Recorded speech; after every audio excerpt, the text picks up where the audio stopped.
Shalom à tous, bien-aimés frères et sœurs. Que la grâce de Dieu repose sur chacun au nom de Jésus. Un jour nouveau nous est accordé. C'est un soleil nouveau qui se lève. Aujourd'hui, 6 janvier 2025. C'est un nouveau jour. Un temps nouveau. Une nouvelle semaine. Un nouveau mois. Et je voudrais profiter ce matin de l'occasion pour partager avec vous ce qui tient au cœur de Dieu pour nous, les hommes sur la terre. Ce qui tient au cœur de Dieu. Ce qui tient au cœur de Yahweh. Ce qui tient au cœur de Jéhovah. Ce qui tient au cœur de El Shaddai, El Olam, El Elion, El Gibor. Ce qui tient à son cœur, c'est que nous accomplissons sa volonté. C'est que nous accomplissons tous et toutes sa volonté. Ce qui tient à son cœur n'est rien d'autre que sa volonté. La volonté, selon le dictionnaire, le mot volonté vient du latin voluntas. C'est la faculté de vouloir, la faculté de se déterminer à quelque chose. Cette faculté, même en tant qu'elle, est plus ou moins agissante. D'autre part, c'est l'ardeur pour les choses qu'on entreprend, la fermeté du caractère, capacité à se faire obéir. Plus loin, c'est une disposition où l'on est pour quelqu'un, pour quelque chose, désir de bien ou mal faire. En d'autres sens encore, ça représente les actes même de la volonté, de ce qu'une personne veut, prescrit ou désire.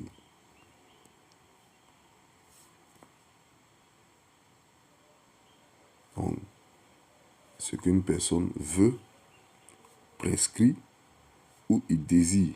C'est-à-dire, il veut ou il prescrit ou il désire. C'est ça la volonté.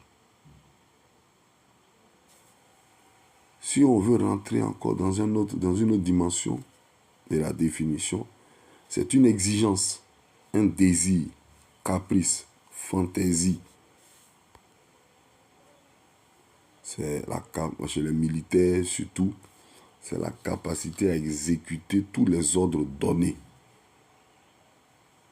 et même à se porter volontaire pour des opérations risquées. En psychologie, c'est la capacité à accomplir un acte de façon intentionnelle, consciemment. La capacité à accomplir un acte de façon intentionnelle et consciemment.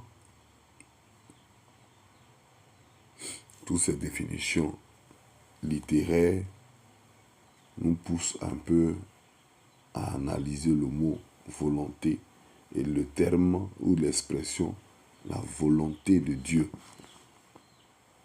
Donc la volonté de Dieu serait quoi pour nous? La volonté de Dieu à nous amener à comprendre simplement que la volonté de Dieu, ce que Dieu veut, la volonté, donc alors c'est le désir, l'exigence, le désir de Dieu, les exigences de Dieu, l'exigence de Dieu, l'exigence de Dieu, le désir de Dieu. Voilà. Ce que Dieu veut, ce que Dieu prescrit, ce que Dieu désire. Donc, c'est une disposition.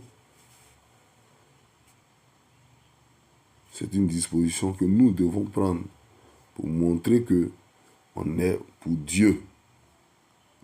La volonté de Dieu pour nous est une disposition que Dieu nous demande à prendre pour montrer qu'on est pour Dieu.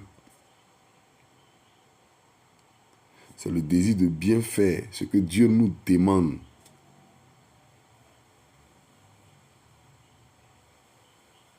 Le désir de bien faire, ce que Dieu aussi a pour nous. Il a un désir de bien faire des choses pour nous. Et en même temps que Dieu parle de sa volonté, notre volonté est à côté.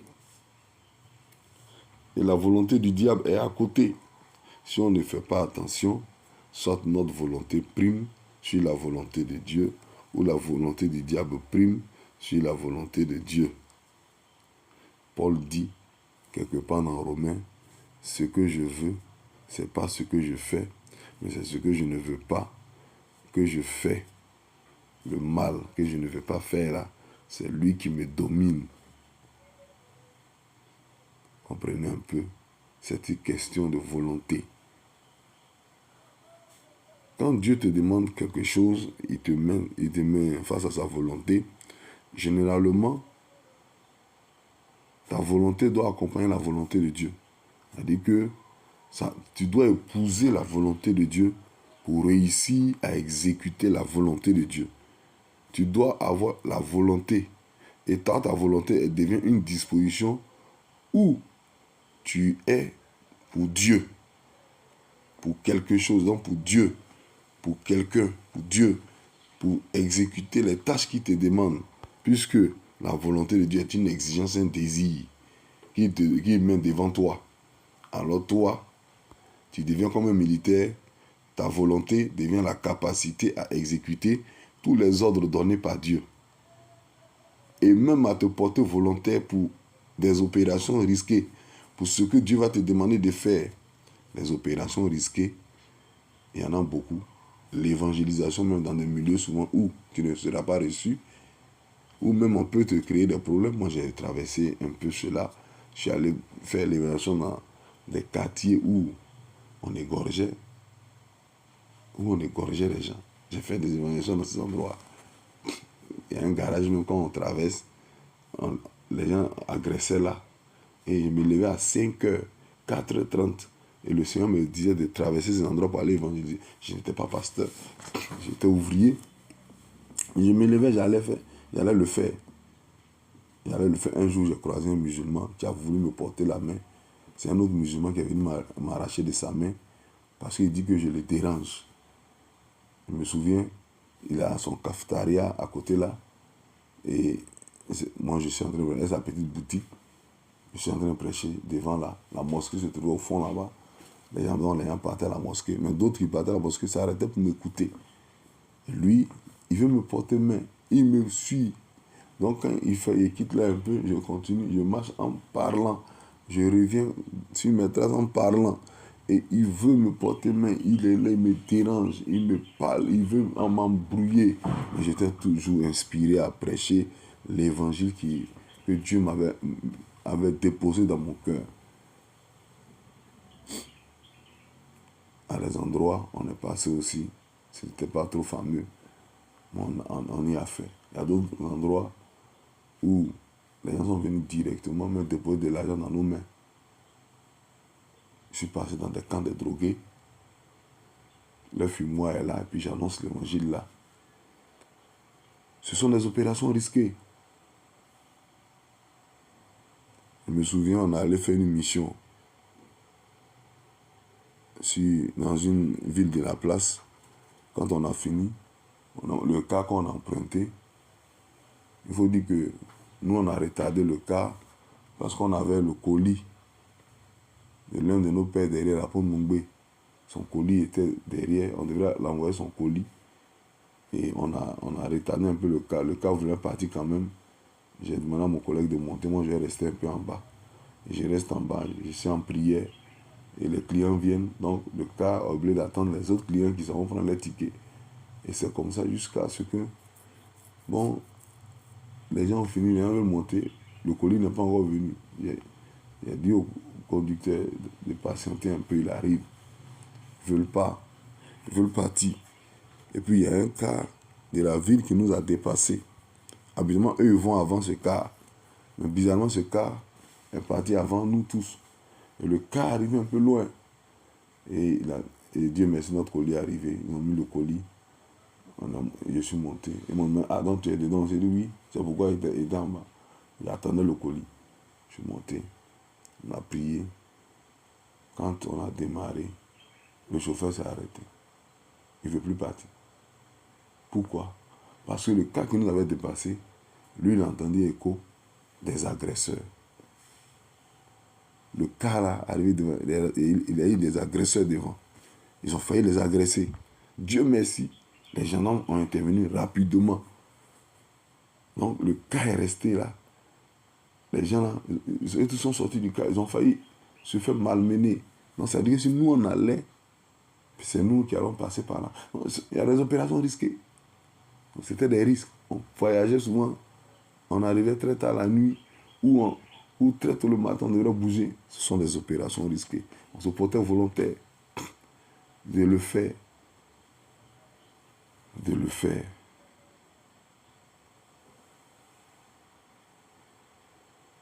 Bien aimé, je me souviens que je suis allé prier pour une dame, un 1er janvier. Le 31, elle rendait son témoignage, j'ai vu qu'elle n'était pas délivrée. J'ai dit au pasteur, elle n'est pas délivrée. C'est un esprit de mort qui la fatigue. Je suis allé là-bas le 1er janvier, je me suis porté volontaire pour aller prier pour elle. Elle m'a dit, bon, vas-y. Et je suis arrivé là-bas, son mari n'était pas là. La dame ne pouvait pas préparer le 1er janvier. L'esprit la fatiguait au maximum. Passer du temps, prier pour elle. Passer du temps, prier pour elle. On a fini tout ça. C'est pas facile. Et on est reparti chez un autre groupe pour prier pour eux. C'est des jeunes sœurs. Arrivées là-bas, voilà, elles sont débraillées dans leur tenue de maison. Oh, j'étais obligé d'aller bien vous habiller. Il y a des situations où on tombe là-dessus. Ce sont des opérations risquées. Aller prier pour des âmes, entretenir des âmes, faire des cuits d'âmes. On dit, bon, qui va entretenir cette brebis, elle est récalcitrante.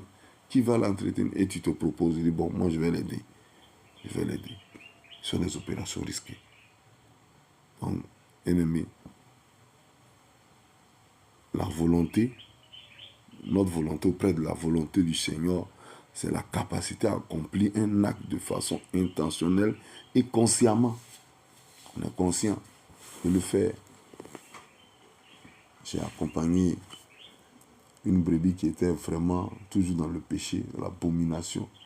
Je l'ai accompagnée à l'hôpital pour laver dans son ventre parce que l'enfant était mort dans son ventre, dans cette diabou là. L'enfant est mort dans son ventre. Je suis allé avec elle à l'hôpital et l'assistant m'a dit, bon, toi, est mon responsable, c'est Vidon. Donc c'est toi qui accompagnes la brebis là dans les choses. La brebis même en question, ils ont décidé de la chasser de l'église. Elle n'était pas baptisée. Mais comme elle ne veut pas changer de vie, ils ont décidé de la chasser. Et moi, Dieu m'a révélé que il n'est pas d'accord. Qu'il y a d'autres mecs qui vont plus pire qu'elle. Eux, ils arrivent à l'aider. Pourquoi c'est elle, ils ne veulent pas aider? Et Dieu m'a montré une image, il m'a dit de dire ça à l'assistant. Il a dit à l'assistant, et voilà ce que Dieu m'a montré. Il m'a dit, ah, d'accord. Il a laissé que sinon, les grands responsables ont essayé de l'aider, mais ça n'a pas marché. Ah, les grands, quand un parent des grands responsables a dit, au moins ici un petit responsable, c'est pas moi qui est venu essayer. Ah, les grands responsables, les grands visionnaires, les grands qui ont un don puissant. J'ai commencé à aider la petite. Et le Seigneur m'a dit, c'est là, ce qui va la maîtriser, c'est un mariage. Et je lui ai dit, l'homme avec qui tu fricotes beaucoup, parmi tous ceux avec qui tu sors, qui tu aimes dedans véritablement? Et elle m'a dit, il y avait un jeune Ghanéen, les musulmans. Il a dit, ok, il faut rester fidèle à lui. Attache-toi à lui, si ça t'enchante, il faut laisser les autres. Tu as compris? Et puis elle a dit, ah, j'ai compris papa. Et je l'ai mis sous jeûne de 2 jours, elle a pu faire le jeûne. Elle n'aimait pas jeûner. Et l'assistant dit, ah bon, tu as pu jeûner? Ah bon, non, il fallait rendre ça fidèle pour te faire jeûner. Ah bon, ça qui mange tout le jour là. Elle fait jeûner, elle fait sa délivrance. Mais je l'ai laissé avec le jeune homme. Je l'ai laissé avec le jeune homme. Elle a commencé à venir à l'église régulièrement. Lui, je l'ai appelé. Il lui a dit, c'est ma fille. Il dit, oui, elle m'a parlé de toi. Il dit, mon ami, elle ne doit jamais abandonner l'église. Prends soin d'elle. Il faut te faire à la doter. Il dit, il n'y a pas de problème. C'est compris. Même ses amis musulmans lui ont dit, il ne faut pas t'enlever à l'église. Hein. Et elle vivait avec lui. Elle venait à l'église. Les gens même sont étonnés. Ils sont allés faire leur foyer. Elle venait régulièrement à l'église. Elle assistait, dépassée. Les gens sont dépassés. La petite ne fricote plus à tout le monde. Elle est avec un seul type.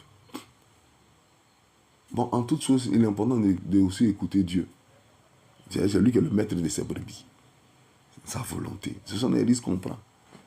Des risques, des opérations risquées. Bien-aimés, dans le livre de Matthieu, le chapitre 21, la Bible nous parle de la volonté de Dieu. Il dit, au verset 28, que vous ensemble, un homme avait 2 fils, et s'adressant au premier, il dit, mon enfant, va travailler aujourd'hui dans ma vigne. Il répondit, je ne veux pas. Ensuite, il se repentit et il alla. S'adressant à l'autre, il dit la même chose, et ce fils répondit, je veux bien, Seigneur. Et il n'alla pas. Lequel des deux a fait la volonté du Père? Et il répondit, le premier. Et Jésus leur dit, je vous le dis en vérité, les publicains et les prostituées vous dévanceront dans le royaume de Dieu. Car Jean est venu à vous dans la voie de la justice, et vous n'avez pas cru en lui, mais les publicains et les prostituées ont cru en lui. Et vous qui avez vu cela, vous ne vous êtes pas ensuite repentis pour croire en lui. Pourquoi Jésus le dit? Parce que les publicains et les prostituées, là, quand ils entendaient Jean prêcher, bon, d'abord même Dieu est venu à eux, par plusieurs prophètes, ils n'ont pas cru. Maintenant, eux-mêmes qui sont les Juifs, qui disent qu'ils ont la loi de Dieu, ils ont Dieu, ils maîtrisent les choses là. Quand Jean est venu, ils n'ont pas cru en Jean.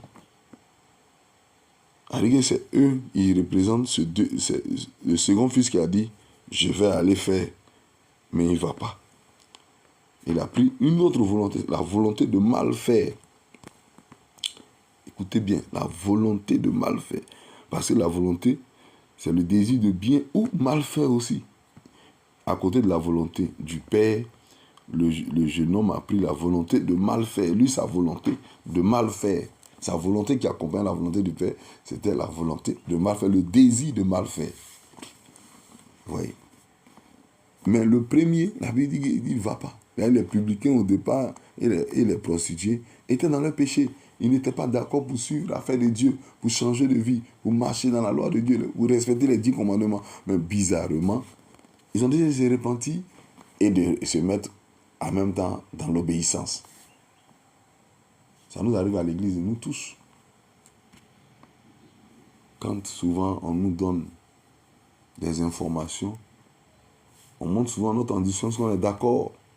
Mais on est d'accord, mais on ne vient pas au rendez-vous du Seigneur. On ne vient pas au programme. On est d'accord, mais on ne participe pas. On ne donne pas notre contribution. C'est une manière de montrer qu'on n'est pas d'accord. Mais les gens le disent aujourd'hui, c'est oui qui envoie par là. Et à l'église même, aujourd'hui, c'est ça qui est là. C'est non qui envoie par là, du moins, excusez-moi du thème. C'est non qui envoie par là. Et à l'église aujourd'hui, c'est ce qu'on fait. On est dans les conseils, des réunions. On préfère dire oui. Et si on dit non, ils vont dire que c'est non, on s'oppose au programme. Et quand on dit oui, mais en réalité, quand on va arriver à la maison, on a notre petite idée derrière, ou bien on croise un petit groupe, on échange de nos petites idées de ne même pas accepter de suivre ce programme, de boycotter. On dit oui, mais on ne le fait pas. Et souvent, il y a ceux qui disent non, là, qui sont engagés à le faire. C'est ceux qui disent non sur le champ, parce qu'ils regardaient leurs moyens financiers, parce qu'ils regardaient certaines choses. Mais au fond, quand ils réfléchissent après, ils voient que c'est bon aussi pour nous, hein, le programme là. Vraiment, c'est une idée qui est merveilleuse, hein, il faut qu'on la fasse. Faisons attention. Ceux qui disent oui et puis qui ne le font pas risquent d'être dévancés par ceux qui disent non et qui le font. Nous qui sommes venus vite à l'église, si nous ne veillons pas, aujourd'hui, là, on est devenu anciens tellement dans l'église qu'on en raisonne beaucoup. On a notre idée. Souvent, même certains étaient déjà responsables quand aujourd'hui ils ne sont plus à ce poste, que d'autres sont à leur place. Ils ont un autre comportement qu'ils affichent pour montrer qu'ils connaissaient même que ce dernier qui est là aujourd'hui. Et le cœur de Dieu est indigné. Le cœur de Dieu lui fait mal. Et qu'est-ce qui va se passer? c'est que il y a des gens qui vont aller en enfer à la dernière minute. Et ceux qui étaient des brebis récalcitrantes d'autrefois, qui décident de changer de vie. C'est ce qu'il dit. Hein? Il dit que quelques-uns des premiers seront les derniers et quelques-uns des derniers seront les premiers. Il n'y a pas dit tous les premiers seront les derniers, il dit quelques-uns. C'est ceux-là qui ont eu une autre mentalité, des faux raisonnements, qui pensent qu'ils sont devenus trop anciens, doyens. Parce que c'est ça, il n'est pas ancien, tu es doyen. Un ancien, là, il aide à faire avancer le travail. Un doyen, il bloque les choses, il empêche les autres de réussir. Et même, il dit, lui, il est nouveau, il va le mettre 6 mois, pourquoi? Un ancien, il est réfléchi. Il dit non, c'est bon. Lui, là, il pense qu'il est zélé, il peut nous aider à travailler, il peut nous aider à faire. Mais un doyen, il dit non, c'est foutaise. Lui, il va nous apprendre quoi? Il va nous apprendre quoi, cet homme? Frères et sœurs, bien-aimés, chers responsables, chers assistants, chers parents, faisons attention. Dieu nous invite à sa volonté, à mettre sa volonté en pratique. À mettre sa volonté en pratique. Et c'est pourquoi il dit dans Ésaïe 1, le verset 19, si vous êtes aussi que vous avez la bonne volonté, vous mangerez les meilleures productions du pays. En quelque sorte, le salut est ouvert. En quelque sorte, la prospérité est ouverte. En quelque sorte, la perfection est ouverte. En quelque sorte, la grâce de Dieu est pour nous. Cet enfant, il a la grâce de Dieu, le premier qui avait dit non et qui obéit. Il a la grâce de Dieu. Sur sa vie, le salut l'a ouvert. Pourquoi? Il dit les prostituées, les publicains vont dévancer ces juifs-là, ces scribes, ces pharisiens-là, ces gens qui croyaient tout connaître. Alors, j'ai beaucoup parlé, il y a beaucoup à dire encore, mais je préfère m'arrêter là. C'est juste une exhortation, une petite méditation, mais qui est devenue grande, avec beaucoup de minutes. M'excusez s'il y a débordé. Je voudrais vous encourager à fusionner votre volonté à la volonté de Dieu. Que ta volonté épouse la volonté de Dieu. Je dis bien, que ta volonté épouse la volonté de Dieu. Ne permets pas à ta volonté d'être désobéissante à la volonté de Dieu. C'est un peu bizarre. Ne permets pas à ta volonté d'être désobéissante à la volonté de Dieu.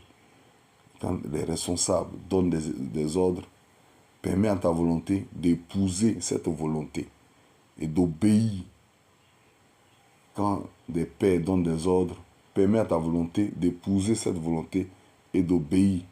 Parce que c'est au responsable que Dieu donne la vision, ce n'est pas au subalterne. Au subalterne, Dieu peut faire des révélations, mais ce n'est pas la vision du travail.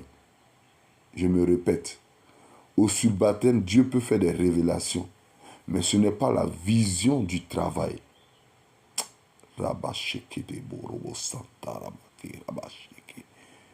Au subalterne, Dieu donne la vision du travail pour lui, pour lui-même.